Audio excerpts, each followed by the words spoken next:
Okay, welcome back to a week of What in the World, where we talk about all things to do with nonprofits and missions and sometimes just random topics. And we're back at it with Mr. Nathan O'Hara. Do you even go by Nathan? Yep, definitely. Does your mother call you Nathan? Yes. Does your wife call you Nathan? No. Okay. No. Only angry Yeah. people? Yeah. Okay, so today we are talking about organizational health and structure. Most nonprofits don't fail because of funding. They fail because of culture and structure. So what actually makes an organization healthy? And that is what we're going to talk about today. First, I want to give you a bit more of a formal introduction. Who are you? Can you introduce yourself? Who are you and what do you do? I'm Nathan O'Hara, and I work with the Fullwell team. And do you want to give some context in terms of why I'm here or what's important right now? We'll get there. Okay. Yep. Okay. So what is Fullwell? So Fullwell is a social enterprise connected to Hungry for Life.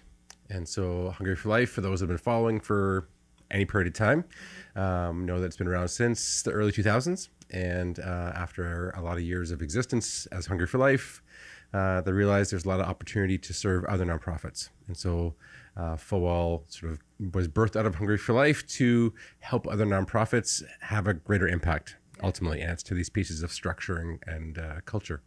Compounding effect. Absolutely. I like it. Yep. Why do you care about healthy organizations? Why do you care about healthy organizations?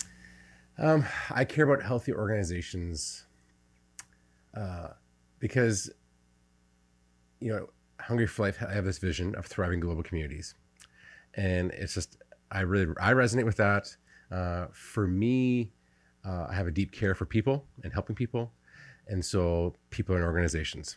And so when people can work and learn and collaborate and just operate better together, organizations are more effective at their work. And many organizations, especially in the nonprofit space, are supporting communities in some way. And so it just resonates with a lot of what makes me tick. Mm. How long have you been doing this for? Doing what? Oh, okay. Back up. What do you do at Fullwell? Okay. So with Fullwell, I've been working with Fullwell, I think say 5-ish years, and started out really just in a role as a coach and facilitator, delivering some of the individual and team coaching with some organizations, and then delivering some of their consulting modules, and then also helping to develop the program around all the courses. So that's specifically with Fullwell. Okay. Yep. And we will get into what those courses are like towards the end of the podcast, just for those who are listening and wondering what those modules are. Yep. So Fullwell, about 5 years. What about coaching in general? I'll even rewind even a little pre-coaching because I think it's an important piece. So what makes me tick is helping people. And probably my first real job or first career was in a company as a trainer. So I was training people to do their job in a retail environment. And it was in that season that there was a facilitator that we invited in to the organization. He did a workshop, and I was just super impacted by his approach. Stayed connected with him and learned that he had gone through this coach training program, an International Coaching Federation certified program. And so I got exposed to coaching in like the mid 2000s, and then realized this is really the space was important for me in my next season. And so leaned into that until I got involved with Fullwell, and that's just continued.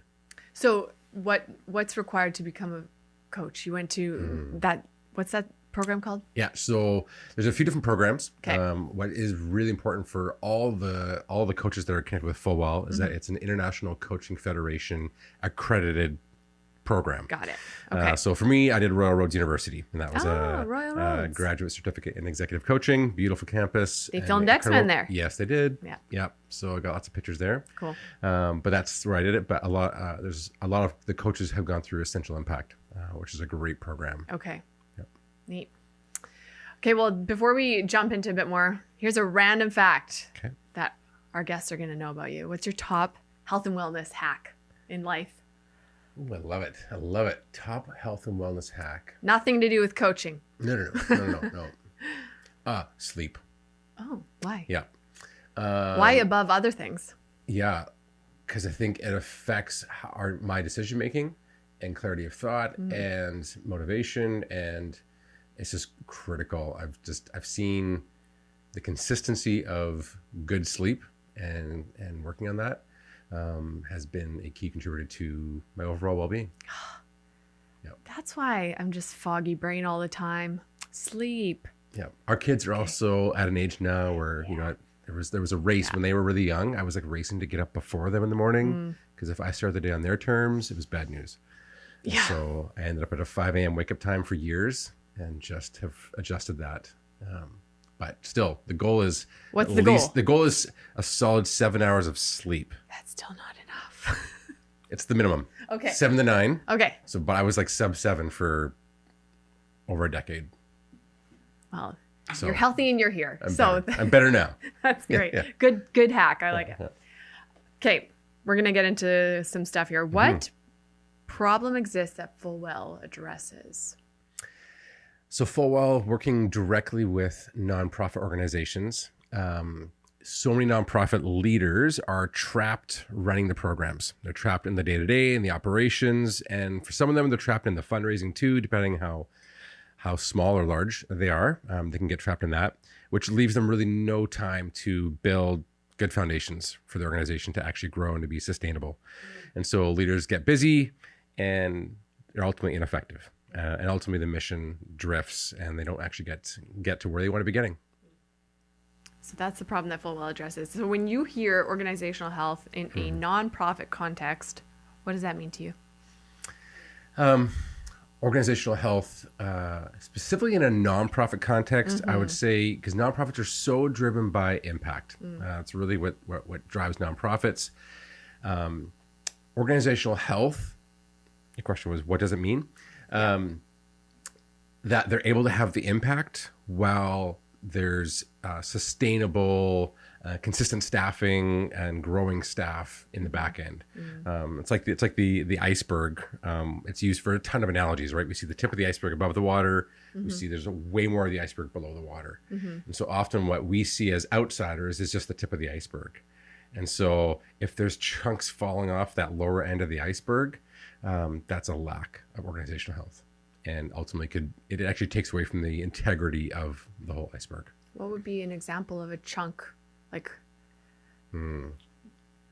floating away of the iceberg? What would that look like? Yeah. So the piece that I guess I'm drawn to most, and I see in organizations and work with most, is on the culture side. It's the people side. It's how they're working together, specifically culture, conflict. Those two are probably the two words that are they strike the most chords for people. And those are lacking, and that is what takes away the integrity of the iceberg. I read a quote today, actually, and it was like, culture eats strategy for breakfast. I love it. Peter Drucker. Yes, it was Peter something. Yes. I never heard that before.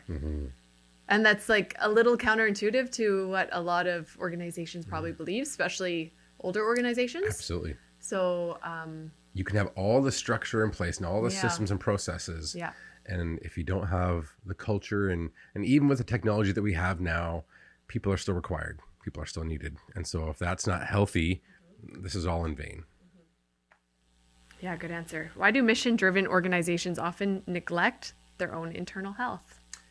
I think there's sort of three pieces to that come to mind for me. One is an urgency bias. It's like the need is right there. I've got to do something about it, and that's like always front of mind. Right. And so it's just like the fire that's burning. I got to put that fire out, and what's above the water level, right? It's the external stuff. Resource scarcity. So a lot of nonprofits, they're nonprofits, right? And so sometimes funding is a real challenge, and so they neglect the internal health because they're like, oh, I can't afford to invest money and time and resource into work on the inside because it feels less tangible than the external programs. And then the last piece is, I think, I would call it a virtue trap, where like to self-sacrifice is almost like admired and admonished. The self-deprecating. Yeah. And so we see that in so many organizations, especially with one of the assessments that we use, where people care for people. That's great. That's what you need in every organization, especially nonprofits. To a fault, though. And so on too often, I think even historically, nonprofits, you were promoted. Yeah, they stayed long hours and they worked overtime and just put in extra and volunteered. Everything on a dime. Yeah. Exactly. Yeah. That could be a whole nother podcast. And it probably will, now that I'm saying that. I still love it. On the whole uncharitable thing. Like, why are we robbing our nonprofits of the resources that they need to make the biggest impact? Right. Like, people are donating and they want you to make the biggest impact, yet they're like, but you spent money on a printer. Right. Is it How about dare squeezing you? as much out as possible or getting as much impact? Right. Yeah. And so that's probably what causes executive directors to just, cause first, culture second, strategy first. Yep. Yeah. Interesting. Absolutely. What's the long-term implication of an organization if they continue to focus on running programs, like what we're talking about, and not focus energy on internal organizational health and leadership and structure? Yep. So I think if they are just focused, if they neglect the internal health and are just focusing on the programs and not worried about structure, culture, there's ultimately going to be fostering this trajectory of they're avoiding what really needs to be dealt with. There's going to be maybe politics, confusion, and just a lack of clarity in the organization, which is going to, we see it results in turnover. Those that stick around, they're burning out. And then ultimately you're spending energy trying to sort of navigate all these fires, and you're no longer able to actually achieve your mission and pursue your vision. Where I would say a healthy trajectory would be, you've got clarity, you got good structure, you know where you're headed. And then it starts with this culture piece. You got solid foundation of trust in the organization. When you've got trust, you can then have healthy conflict. Dare I say the word conflict from so many groups is avoided. We think conflict is a bad thing, and we need to embrace, what does healthy conflict look like? So a good trajectory is built on a great level of trust, healthy conflict, healthy accountability, and you're aligned on where you're headed, and then you can get to the vision. Right. What does healthy conflict look like? That could be a whole nother conversation. But well, what we often say, we do say, is when it's focused on the issue and not the person. So often conflict starts with, you're being such a this. There's labels that are being I just about throw out a word right there. It's just roles. It's roles. Yeah. Right. There's so many reasons why I think that comes to us so easily, unfortunately. But it takes work to focus on the issue. What's really at play here? What if I envisioned that Jess didn't wake up this morning wanting to make my day really bad? Right? Not assuming the worst of people. Right. Or that assume they're capable and that they have your best interest in mind. Right. And so what's really going on? Often a lack of clarity, misunderstanding, miscommunication. And so, understanding what's really at play, and it's not about the person. And owning the impact. Healthy conflict, owning the impact. When you do this is how it impacts me. I mean, I feel like we teach our kids this, but us adults have such a hard time regulating that too. So it's just a good reminder. Yeah. And I think especially, depending on what season you are at in life, but I think even in the North American sort of general culture, so there's just like so much pressure, it feels like. And so to really get a solid rest and to have rhythms of rest, even in organizations, which in nonprofits can be a very foreign thought. It's a biblical thought. Absolutely. Amen. I mean, it's so countercultural, but like God wants us to rest. Right. He gave it to us for a reason, right? Absolutely. Yeah. Yeah.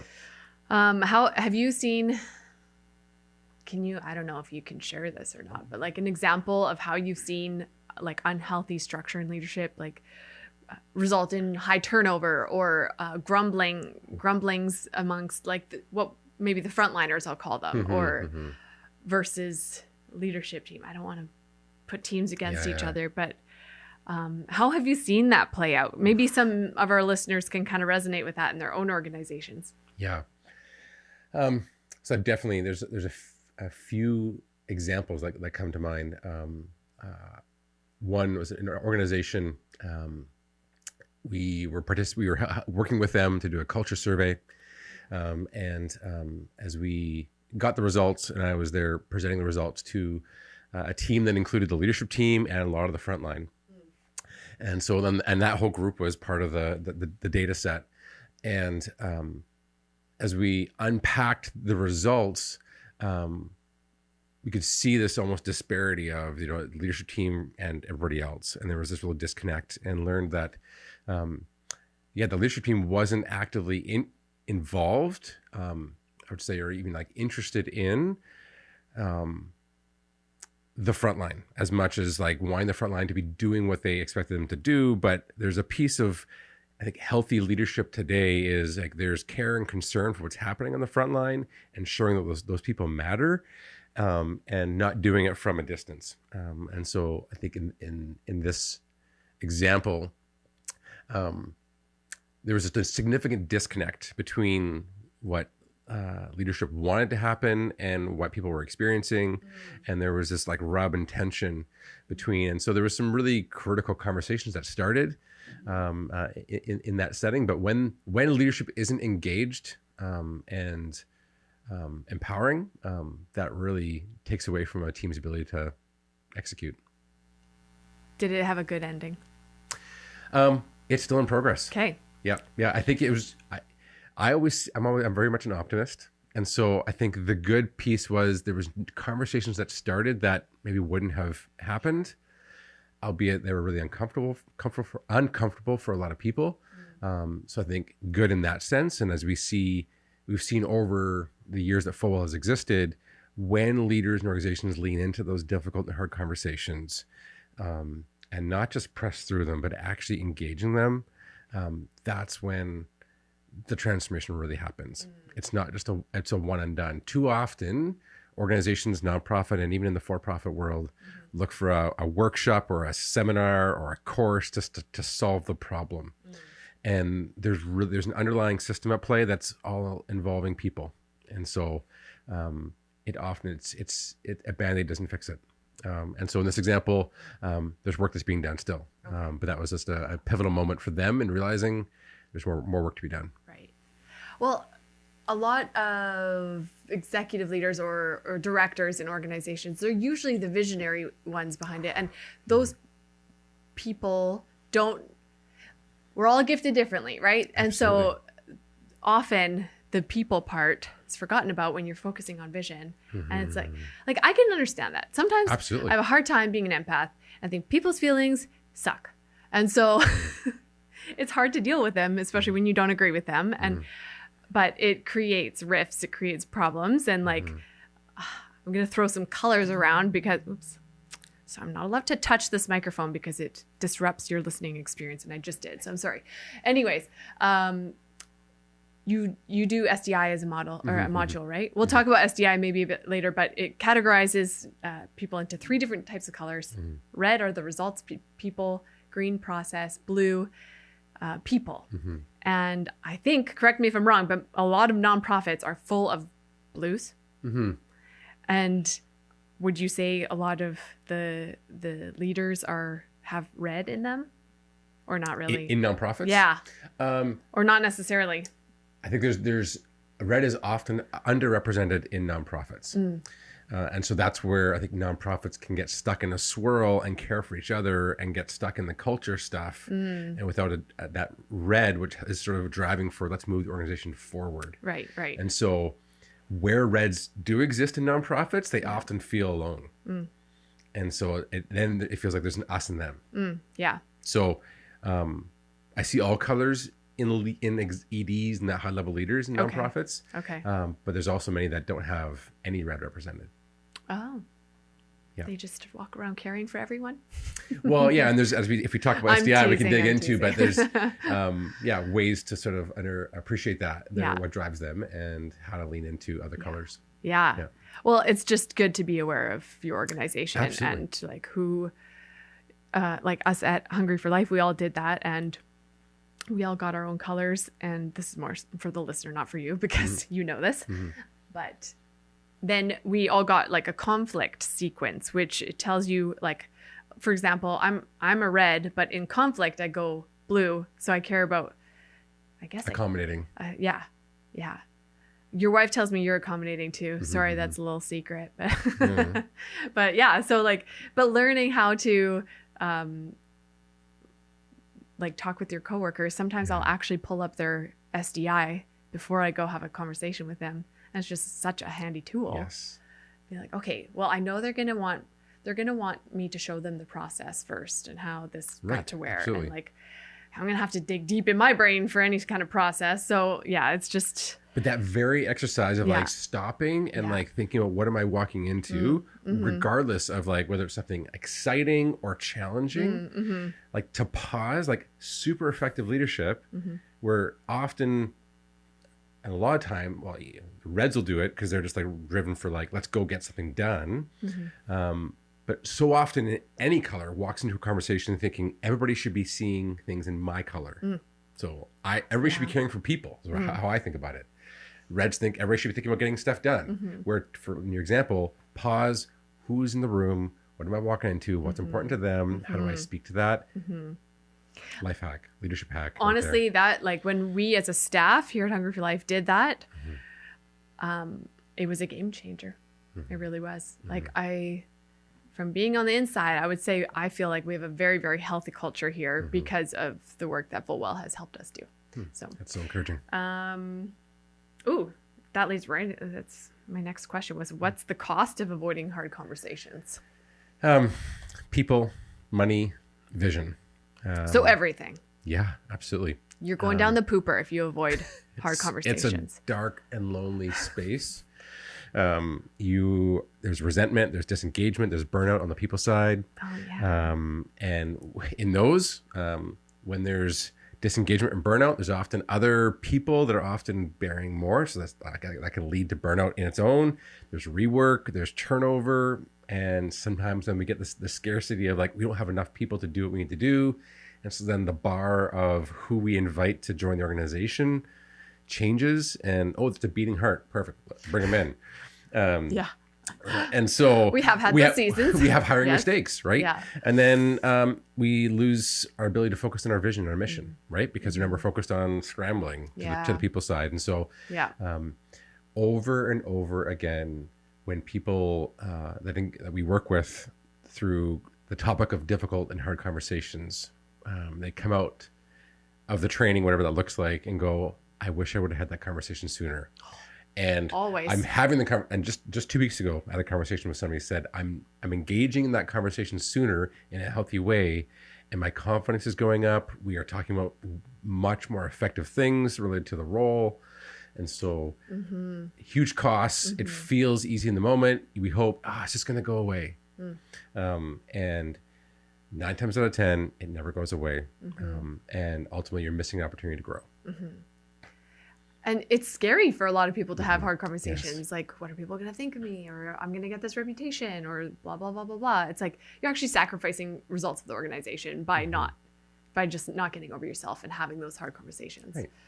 And I think to that point, it's even a bit selfish to not have it. Yeah. Right. Because you're not actually like, there's an opportunity to grow and to learn about yourself. Like if you can get curious. Yep. Oh, I mean, I don't like them, but they're all like, it just feels like the clouds parted after. It always feels good. Talk about, well, maybe we answered this. Talk about being proactive versus reactive in laying down a healthy leadership foundation. Yeah, I think some of the pieces that we have touched on a bit, but like reactive, when there's a lack of a good leadership foundation, it's like you're a firefighter.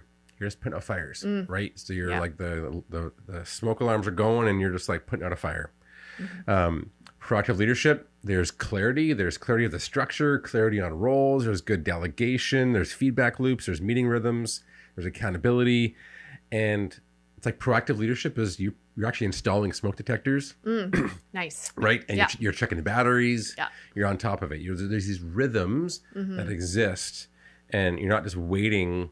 Reactive is like you're on your heels. You're waiting for the next person to walk into your room, into your office, and bring a problem. Where how do you be proactive? What are the meeting rhythms? What are the feedback rhythms? What are the people rhythms that help you be proactive and help you stay focused on your mission? I'm just thinking, if I were an executive, which I'm not, But I would think that sounds like a lot of meetings and waste of time. Mm-mm. Okay, why not?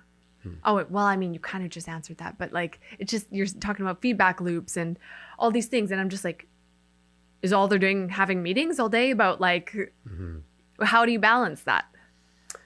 Do you have to schedule, do you have to schedule in for those feedback loops, like into your calendar, or does it happen organically? Like if you're an executive who's listening right now, maybe they're thinking like, how do I start with that? Like, yeah.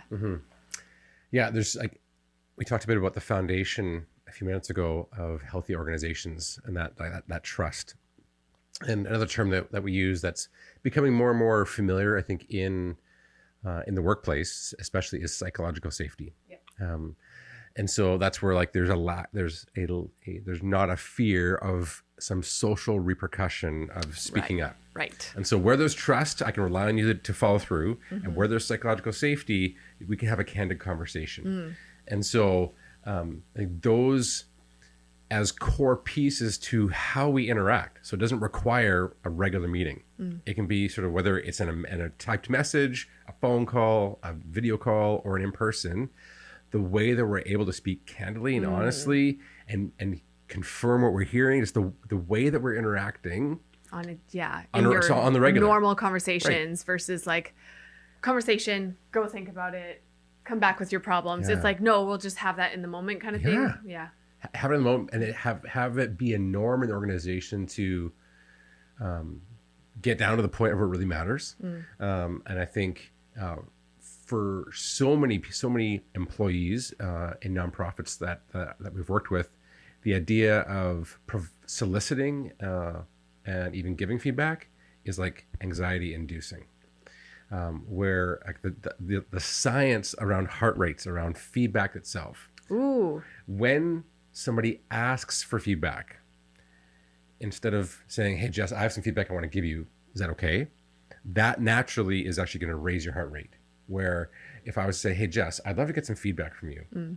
The science says that's going to reduce your heart rate. You might want some time to prep on that, but asking for it rather than waiting for the provider to sort of say, hey, Jess, I finally got mustered up enough courage. I need to tell you something.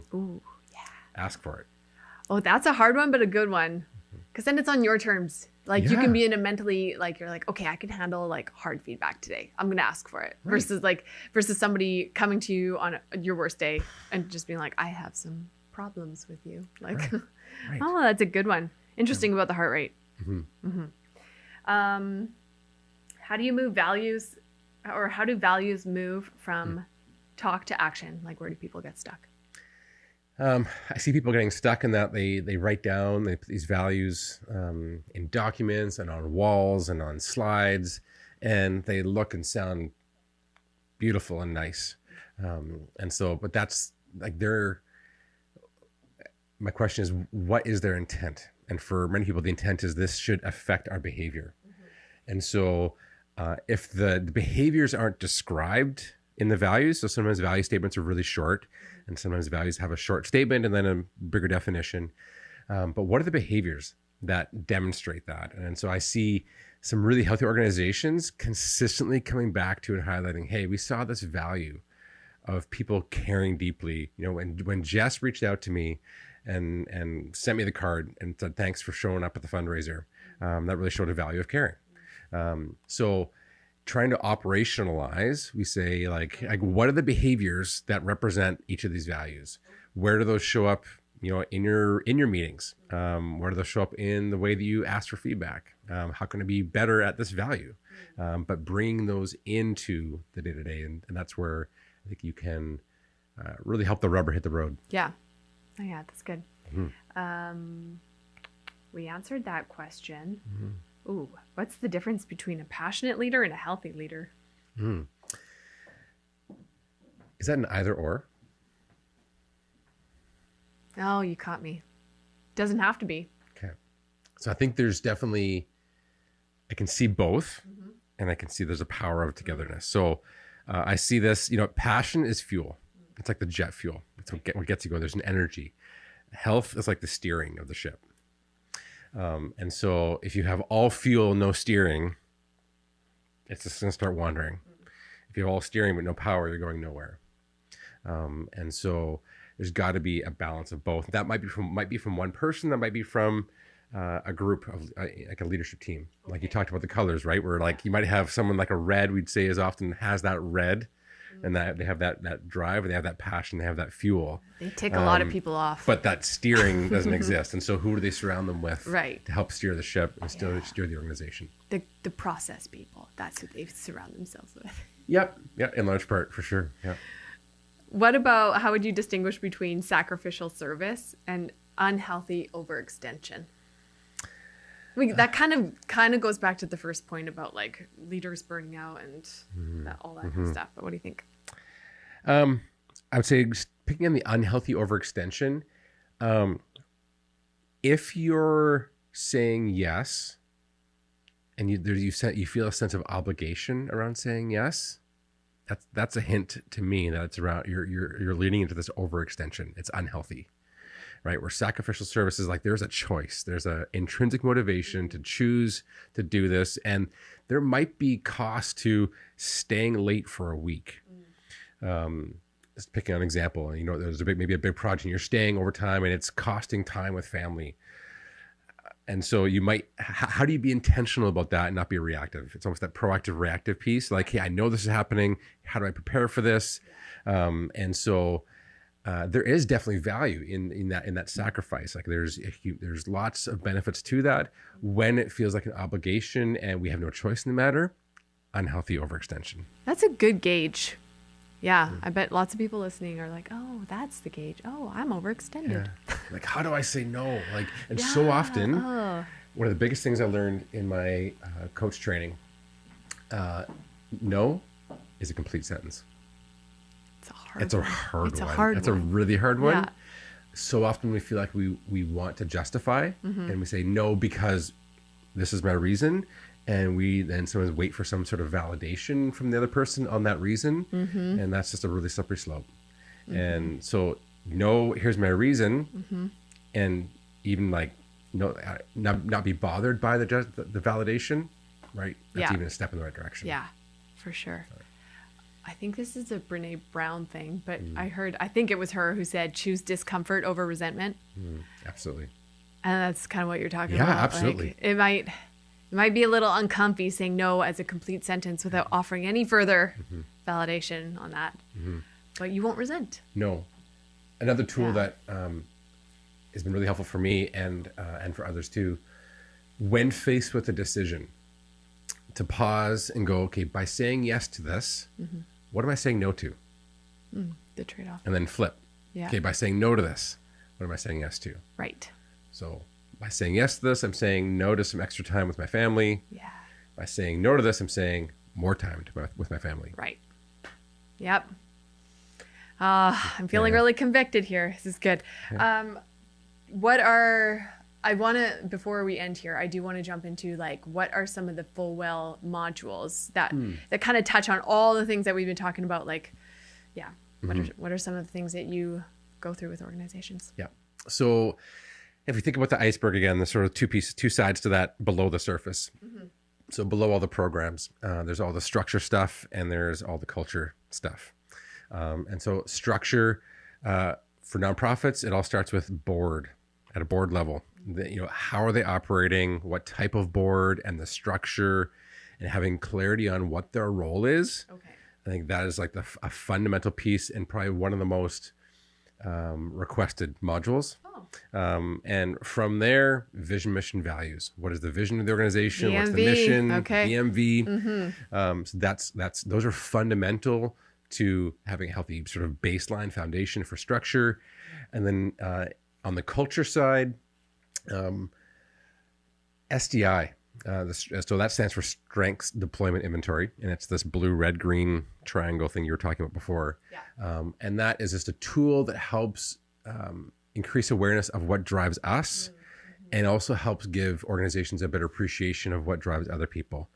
And all of a sudden, we see it creates a language for appreciation and an honoring of what everyone's bringing to the table. And so SDI is a really helpful tool to start the conversation. It naturally equips people for healthy conflict. And so on both of those sides, those are the two, well, I'd say the two most popular. And then we've got courses that sort of tie both of those. Yeah, I'm going to plug SDI right now because I love it. I think it's so helpful. We have like 30 plus staff here, and just to know, like, everyone does their little test, big test, whatever it is, and we get our strengths in kind of like a tier system, and our top strengths, and then you flip it over, and it's very telling because it's what do those strengths look like when they're overdone, and like my top strength is sociable. That checks out. So what does it mean when that strength is overdone? I take a lot of people off in the organization because I just talk too much, and it's disruptive, and like it points out our blind spots without somebody telling you what your blind spot is. I did it again. Sorry. And one of the pieces on like that strengths and overdone strengths. Yeah. And one of the pieces that's so powerful when we get to work with teams using this tool is helping to facilitate the conversations around, hey, here's Jess's top strength of sociable. Where do we see that really bringing value? And what's your intent and what's others' experience of that? Yeah. And then the overdone, okay, where do people see that showing up? Because sometimes we think we know where that shows up and where it gets in the way. And sometimes we're right, and sometimes there's more areas. And so in that sort of safe space to be able to increase our awareness of that and have that conversation, man, it takes teams and groups within organizations to a whole new level. It really does. Yeah. Like, and it kind of, I'll leave it at that. If you want to know more, call Nate, but it's a good one. Yeah. It's my favorite. What makes Fullwell's approach different? Fullwell would be sort of described as a consulting agency. We wouldn't call ourselves an agency by any means, but there's sort of three main pieces to what we do. There's consulting, courses, and coaching. But what makes us different across all of those is the approach that we bring. I mentioned early on that everyone that is serving with Fullwell is trained from an International Coaching Federation accredited program. And so with that, we bring a coach approach. And if you're not familiar with the coach approach, you could do an online search. And I will hopefully give you a solid answer around ultimately holding people capable. And so our coaching is not about having the answers and telling you what to do. Our coach approach to consulting, board governance, or leadership coaching one-on-one or in courses is holding people capable and helping guide them through a process to find clarity. So the coach approach is a huge piece. Some people think in a nonprofit setting that we're like, hey, it's soft and really easy. We are committed, we are convicted about the necessity of having the hard conversations. And so we call them catalytic conversations. So we want to catalyze some of the hard stuff. And so that coach approach with the catalytic conversations and really coming alongside you. So many consultants can come in and say, hey, here's my 3-step process, go do it and leave and buy. We're not going to leave you hanging dry. We want to be with you. We want to support you. We're not going to get in the way. You need to own this. Yeah, for sure. Well, a couple of practical takeaways, and I didn't send you these notes, but I'm going to put you on the spot. Yeah. For somebody who wants to make one mindset shift today in their organization, say you're talking to an executive director or a team of directors, what's one mindset shift that could help them today? You can think about it.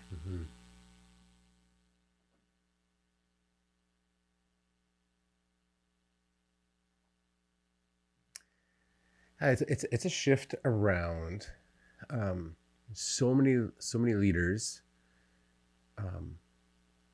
are expecting and they want things done differently, and so to just do it differently, and they're sometimes pointing the finger, sometimes blaming, and so the shift is what's my part in helping the team understand this.